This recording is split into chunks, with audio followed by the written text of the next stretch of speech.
फिरोजाबाद के एक छोटे से गांव से चलकर एक 10 साल का बालक अयोध्या जाता है, जहां बाबरी मस्जिद का विध्वंस होता है। उसके बाद वो ब्रज में आता है और लगभग 40 साल तक गायों की सेवा करता है। इस दौरान उसके परिवार के लोग उससे संपर्क करते हैं कि आप जो है हमारे साथ चलिए, अपने गांव चलिए। लेकिन बाबा का गायों में ऐसा मन लगा कि वो ब्रज में ही ब्रज का ब्रजवासी बन करके रह गया। हम बात कर रहे हैं चंद्रशेखर उर्फ फरसा वाले बाबा की, जिनकी आज मौत हो गई है। यहाँ के जो उनके शिष्य हैं, उनका आरोप है कि गौ तस्करों ने उनको दुर्घटना में टक्कर मार दी, जबरन उनकी हत्या कर दी, मतलब टक्कर मार करके हत्या कर दी है। लेकिन शासन प्रशासन का कहना है कि उनकी कोहरा के कारण दुर्घटना हुई है। तो आज हम उनके बाद उनकी जो गौशाला है, जो जिनको वो चलाते हैं, उस गौशाला के बारे में बात करेंगे। वो किस तरह से अपनी गौशाला चलाते थे, लगभग 400 गायों का वो भरण पोषण करते थे, उनके बारे में और लोग और सारी बातें हम उनके बारे में जानेंगे, यहाँ के स्थानीय लोगों से, उनके परिजनों से। मेरे साथ बाबा के साथ काम करने वाले, बाबा की गौशाला में काम करने वाले देवेंद्र हैं, उनसे जानेंगे कितनी गाय गौशाला में हैं, बाबा का संघर्ष क्या रहा इन गायों को बचाने के लिए, बाबा ने किस तरह से संघर्ष किया। क्या नाम है आपका? नाम मेरा देवेंद्र है। देवेंद्र जी, आप बाबा से कितने साल से जुड़े हैं? करीब बहुत साल हो गए, मेरे को अभी इतने अंदाज नहीं है। अच्छा। मैं 16 साल का था जब मैं महाराज जी के पास आया था। हम्म। जब से मैं महाराज जी के साथ जुड़ा हुआ हूँ। अच्छा, तो आप यहाँ क्या करते हैं गौशाला में? मैं गैयों की सेवा करता हूँ, हम्म। उनकी सानी देखता ना, इधर उधर जाले, हर चीज की देखभाल करनी होती है, ये सब चीज मैं करता हूँ। कितनी गौशाला कितनी गाय हैं जो गौशाला में जिनका पालन पोषण होता है? 350 से 450 ही लगभग बैठेंगी, जितनी महाराज जी उनका पालन पोषण करते हैं। जितनी भी हैं सारी तस्करों से छुड़ाई हो रहे हैं। अच्छा, कोई वैसी गाय नहीं है। ये सारी गाय रेस्क्यू की हुई गाय हैं, है ना? हाँ जी। तो बाबा ने किस किस तरह से रेस्क्यू किए, एक दो घटनाओं का जिक्र आप हमारे साथ करिए। सामने तस्करों से गोली गोली का वो होती है, उन्हें छुड़ाते हैं, मारने की धमकी में मिल जाती हैं। जब छुड़ा के लेके आते हैं, अपनी जान हथेली पे रख के हम खुद जाते हैं, यहाँ पे काम करते हैं, फिर गैयों की रखवाली भी वहाँ पे करते हैं। ऐसे करके हम लेके आते हैं। कोई ऐसी घटना जिसमें पहले भी बाबा की जान की पर आफत बनाई हो, कोई ऐसी? पहले पहले पहले बनी थी, हाँ। पर अब पूरी नहीं हो पाई, तो अब उन्होंने साजिश रख के, मुसलमानों ने या प्रशासन ने, जिसने भी किया हो, हमें तो इसका नॉलेज नहीं है, पर किया उन्होंने। ऐसी घटना पहले कब घटी थी और कहाँ की थी वो घटना? ये करीब करीब मेरे को 2017 की है। कहाँ की घटना? ये मुझे नहीं पता है। नंदगांव नंदगांव की है, कहाँ की है मुझे नहीं पता। आप थे उस घटना में? उस घटना में मैं था। हाँ। मैं ग्वालवाल, जो चंद्रशेखर महाराज जी ने पाला पोसा, इतना बड़ा किया। आज मैं एक फौजी हूँ और इसके कोर्ट मार्शल हूँ। बाकी मैंने जिंदगी में मैंने ये सीखा, कल ही रात को मैं यहाँ से सो के गया था करीबन 7 बजे। मेरे बेटा तू जा, वहां जा रहा था मैं होटल विजयगढ़, हसनपुर वाले रोड पे विजयगढ़ होटल है, होटल से वहां जाते हैं। तो विजयगढ़ में जब गया था तो गौशाला एक छोटी सी डेयरी है, तो वहां जब मैं गया था तो वहां पे मैंने देखा शरीर निकल रहा था गाय का, तो शरीर को मैंने निकाला और वहां टांका लगाया, अपना सील किया, अपना बस चला आया। अब सुबह 4 बजे फोन आया कि भैया तुम यहाँ आ जाओ।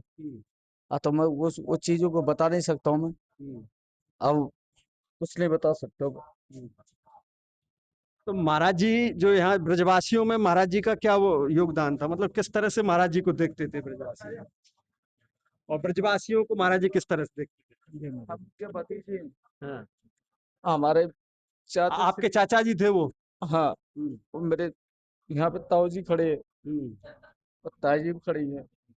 महाराज जी भैया इतने बढ़िया रिश्ता तो लेकिन हम बाके बड़े भाई है, तो ये चाचा अपनो परिवार ही बताते हैं, यहाँ रहते कि हमारे सब लड़के हैं। हम यहाँ रहते हैं कि हमारे सब परिवार है, लड़के हैं। हमको तो वे छोड़े आए थे, हम उसके बड़े भाई है। और वो सिरसा गंज नगला भोपाल के रहने वाला हूँ। वहीं के हमें जिला फिरोजाबाद के। तो 40 साल से यहाँ गौशाला चल रही, इन लोगों को पालन पोषण करके और ये अपने गौवन की सेवा करते हैं। यहाँ पे रात के 11 बजे रोजीना ड्यूटी देवे और रोजीना भ्रमण करवे के, कोई तस्कर गऊ निकाल के न ले जाए। रोजीना का जाना आना था, सुबह आ जाता था यहाँ 10 बजे 8 बजे, तो फिर दिन में सोता था। तस्करों ने ये हिसाब देख लिया और वो हमसे कहता भाई कि धमकी हमको मिल रही। मैंने उससे कहा कमन जाए करो रात में, लेकिन वो माना नहीं। मैं गऊ के सेवा में तो जान दे दूंगा भाई साहब, ये नहीं मानूंगा, जाऊंगा तो जरूर। मैं समझ आया, मैं आते ही आते थे यहाँ पर। तो उसने जो है माना नहीं। तो रात में वो जाता था, तस्करों की मीटिंग थी कि जी रोज आता है, रोज जाता है, किस तरह इसको मतलब एक्सीडेंट या उन्हें ये प्रोग्राम बना के किया है, साजिश रची गई है। कल जो है साजिश उनकी पूरी हो गई। पहले 2 एक बार जो है उनमें गोली भी मारी गई है। पहले मारी थी गोली? हाँ, ये नंदगांव के पास, नंदगांव, हमें उसने बताया था कि उसने मार के भाग गए, तो हम बच गए भाई साहब। तो मैंने उसे समझाया कि भाई ऐसा मत करो, रात में जाया करो, लेकिन माना नहीं। वो रात को पूरे भ्रमण करता था, 4-4-10 लड़के जो जाते थे साथ। उसके बाद सुबह आता था। तो तस्करों को जो है गऊ छड़ा लेता, उन्हें उनकी बड़ी बुद्धि कि जी गऊ छड़ा ले जाता है, छिड़ी भाई गऊ है। उन्होंने ये मीटिंग बना के साजिश रची गई, तब ये उनकी साजिश कल हुई। किलोमीटर से बाइक से हमको आर पार दिख रहा था। जिस जगह घटना हुई है उस जगह पे इतनी लाइटिंग है, आप भी जाके देख सकते हो कितनी लाइटिंग हुई है वहां। ट्रक चल रहा है, 3 लकीर होती है हमारी, ये 3 है। इस साइड पहले ट्रक रुक गया है और ये बीच वाला ट्रक इसने आके महाराज जी को देख के और इसने डायरेक्ट पेला है, मौका नहीं दिया है। महाराज जी ने सिर्फ बीम में धक्का मारा है, बीम में धक्का मार के डायरेक्ट उसने पेला है और तीनों भग गए, ऑन स्पॉट भगे हैं। पीछे पुलिस है और पुलिस ने उनको निकाल दिया कि जनता मार देगी तुमको। तो ये लोग कहाँ के रहने वाले थे, यहाँ पे ट्रक वाले? ये हमको नहीं पता, ये तो प्रशासन बताएगा कहाँ के रहने वाले। पर हमने भगते हुए मैंने देखे, इसने देखे, मुल्ले थे। अच्छा, आप कितने लोग थे और काय पे थे? हम 6 लोग थे, 2 बाइक थी। और क्या सूचना थी महाराज जी को? सूचना कुछ नहीं थी। हम डेली महाराज जी हमको पैरा पे लेके जाते हैं, अपने मन से ही पैरा पे लेके जाते हैं हमको। क्या इसमें लापरवाही मानते हैं स्थानीय एडमिनिस्ट्रेशन की? नहीं नहीं, साजिश साजिश साजिश। इस साल से 3 दिन पहले सोनू सरपंच मरा था और पॉइंट यही था, सोनू सरपंच मरा था, उसको 3 साल हुई है। और जब हमारे महाराज जी की खबर निकासे में पहुंची है तो गाने बजने लग गए। तो आज अंतिम संस्कार किन किन ने किया है आपने? वो 5 भाइयों ने किया है, महाराज जी के शिष्यों ने। कितने समय से संग आप बचपन से ही संग है महाराज जी के। महाराज जी क्योंकि गौ सेवा कई वर्षों से कर रहे हैं आप लोग सब साथ में? हम तो भैया 6 साल की उम्र से हम 4-5 लगे हुए हैं महाराज जी के साथ। सब गौरक्षक भाई है, सबका साथ मिलता है, जहाँ जाते हैं ढाल की तरह खड़े मिलते हैं हमको। तो आप सरकार से क्या कहेंगे? हमारी सरकार से यही डिमांड है कि जो हमारे भाई करेंगे न्याय, हम तो उसी को तैयार हैं। और निर्दोष नहीं है कोई भी, ये तीनों दोषी हैं, इनको फांसी की सजा दी जाए, फांसी की सजा दी जाए। हमारा यही मानना है। हमारे को सरकार से नहीं कुछ चाहिए, हमको कोई मांग नहीं है। हमारी मांग सिर्फ फांसी की है, जो हमारे महाराज जी की हत्या की है इन्होंने। पुलिस प्रशासन का कहना है कि उसमें जो कंटेनर है उसमें शैम्पू वगैरह इस तरह की चीजें रखी करने वाली बात। प्रशासन ने तो गाड़ी निकाल दी पहले ही, गाड़ी के हुबहू हमने कांच फोड़े, उसमें दिखाया है गाय इसमें। अच्छा, पुल के नीचे सीसीटीवी पुलिस के लगे हुए हैं, इतनी अंधे नहीं है हम तुम, सब सीसीटीवी में देख लेना कि शीशा फूटा हुआ है और कंटेनर में गाय भरी हुई है और पीछे से चेतक भग रहा है। गौ तस्कर थे वो। हाँ, पीछे से चेतक भग रहा है। 3 ट्रकों की मिली भगत थी। महाराज जी जैसे ही हाईवे पे आए, उन्होंने वो ट्रक निकाल के महाराज जी को पिछलवा दिया। हमने 2 बंदे लगा रखे पुल के नीचे कि आप यहाँ पर हो, हम दूसरी जगह पे जा रहे हैं। तो उन बंदों ने कहा ये कंटेनर निकल के जा रहा है, छाता की तरफ जा रहा है। तो महाराज जी उनको तुरंत सूचना मिली है, तुरंत आए उनके साथ। तो वो छाता की तरफ ले गया, छाता की तरफ से छाता पुल पार करते हुए वो पोछ की तरफ दोबारा मोड़ दी उसने, दोबारा मोड़ के ओडल ले गया। वो महाराज जी शायद बाइक में चला रहा था, जैसे बाइक यहाँ पे खड़ी कर दी, ये 3 लियाने रोड के बाइक मैंने यहाँ पे खड़ी कर दी है, कंटेनर यहाँ पे खड़ा है। कंटेनर के पास महाराज जी है यहाँ पे और मैं हूँ यहाँ पर, और दूसरा कंटेनर जो टक्कर मारी है वो बीच लाइन में चल रहा है, और जैसे ही महाराज जी देखे उसने, वो महाराज जी की तरफ ही आ गया है। वो महाराज जी को सिर्फ थोड़ा सा मौका मुझे बचाने का मिल गया, धक्का मार दिया मुझमें, और कुछ नहीं था। मैं महाराज जी के बगल में खड़ा था मैं, ये बात। उस ट्रक में आपने गाय वगैरह देखी थी? गाय, पहली बात तो ये है, पुलिस का बिल्कुल भय नहीं है। अब पुलिस वाले रोक रहे, कंटेनर को रोकेंगे नहीं वो। अब पुलिस वाले हैं तो कोई गलत काम कर देगा कोई? पुलिस वाले कैसे क्यों नहीं रुका? और पहली बात, वो बंदे, हम वहां पे बहुत जने खड़े थे, कोई चोरी चकारे के लिए नहीं।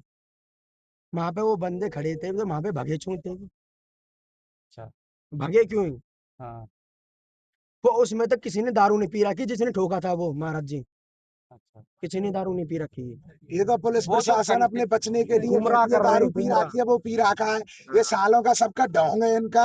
हाँ, वो जो ट्रक जिसमें आप बता रहे हो उसमें बताया जा रहा है नागालैंड का नंबर प्लेट थी, हाँ, उसमें कह रहे हैं परचून का सामान था, आपने उसमें क्या देखा? चलो कोई बात नहीं, परचून के सामान है, उसमें गाय थी। जब पुलिस वाले कह रहे हैं, जब वहां पे खड़े हैं कि इसमें गाय गई हैं, तो फिर महाराज जी का खमेश इसी है। वो 40-45 साल पुराने गौरक्षक हैं, उनको कौन बताएगा इसमें गाय नहीं है? तो सिर्फ महाराज जी ने रोक के वो ट्रक चेक ही तो करा है, हाँ। कोई जुल्म तो नहीं कर दिया। तो वो उस ट्रक वाले ने बगल में क्यों लिया है? वो बीच में चल रहा था, वो बहुत स्पीड में, तो अहमद के मुझे महाराज जी ने दी है। मतलब वो साइड आके मारा है? उस साइड बीच में चल रहा था वो, जानबूझ के मारा है ये। कोहरा था क्या सुबह? है 1 किलोमीटर की रेंज में हम ही बाइक चला के गए, हम भी बाइकों से ही जाते हैं, हमारे हमें पास हमें गाड़ी नहीं है, सो हम बाइक हम से जाते बाइकों हैं। से ही पैदल सफर या महाराज जी कभी बाइकों से गाड़ी ही पे नहीं करते हैं। बैठे, तस्कर हम दी के तस्कर उसको दी महाराज जी को। महाराज जी बाइक हमारे से गए, महाराज हम जी चला की के यही ले गए, डिमांड है कि कोई हम कोहरा खुले में नहीं था, इतना तस्कर को कोहरा नहीं था। मारेंगे। ठीक है। पुलिस ने आपका बयान लिया है क्या अभी तक? कोई ध्यान दिया, जो हमारे भाई है वो देखेंगे, जो हमसे बड़े हैं। हमको तो खाली बताना था, आपने पूछा, हमने बता दिया। ठीक है। वो बाबा जो हर सुबह 4 बजे उठते थे, जब दुनिया सो रही होती थी, तब वो सड़कों पर होते थे, गायों की रखवाली करते हुए। लेकिन आज वही बाबा अपने अंतिम सफर पर निकल चुके हैं। गौरक्षा के लिए जिसने अपनी जिंदगी झोंक दी, जिसकी गौशाला में 400 से ज्यादा गायें थी, जिसने आंदोलन किए, सड़कों पर उतरे, आज उसकी मौत ने मथुरा में तूफान खड़ा कर दिया है। नगला, भोपाल, सिरसागंज, फिरोजाबाद का रहने वाला था ये बाबा, जिनका असली नाम था चरण सिंह, जो बाद में चंद्रशेखर और फरसा वाले बाबा के नाम से प्रसिद्ध हुए। सिर्फ 19 साल की उम्र में अयोध्या के उस दौर में जब बाबरी मस्जिद को लेकर देश सुलग रहा था, तभी उन्होंने संसार छोड़ दिया, संत का रास्ता चुन लिया। 2 भाइयों में वो सबसे छोटे थे, बड़े भाई केशव और छोटा भाई बन गया बाबा। हर रात वो बाबा सड़क पर गौ तस्करों से गायों को मुक्त कराना उनकी जिंदगी का मकसद बन चुका था। लेकिन शनिवार की सुबह सब कुछ खत्म हो गया। बाबा की मौत के बाद मथुरा में सिर्फ शोक नहीं, बल्कि बवाल, अराजकता और गुस्सा फूट पड़ा। लोगों का गुस्सा इतना बड़ा कि हालात बेकाबू हो गए। सबसे चौंकाने वाली बात, बाबा को दफनाया नहीं गया, बल्कि पूरे विधि विधान के साथ उनका क्रियाकर्म किया गया। एक ऐसा बाबा जिसने गायों के लिए जिंदगी अपनी गंवा दी, जिसने आंदोलन किया, जिसने सेवा को ही धर्म बना लिया। आज वो बाबा हमारे बीच नहीं है, लेकिन सवाल अब भी जिंदा है। क्या उनकी मौत सिर्फ एक हादसा थी, या इसके पीछे कोई साजिश, कोई कहानी छिपी हुई है?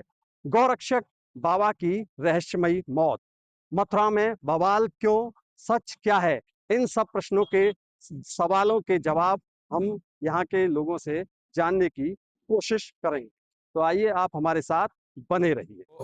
आपने अमर उजाला में अपना कीमती समय दिया, इसके लिए आपका बहुत बहुत धन्यवाद। और इसी तरह आप किसानों का और युवाओं का मार्गदर्शन करते रहेंगे, हम ऐसी कामना करते हैं। बहुत बहुत धन्यवाद।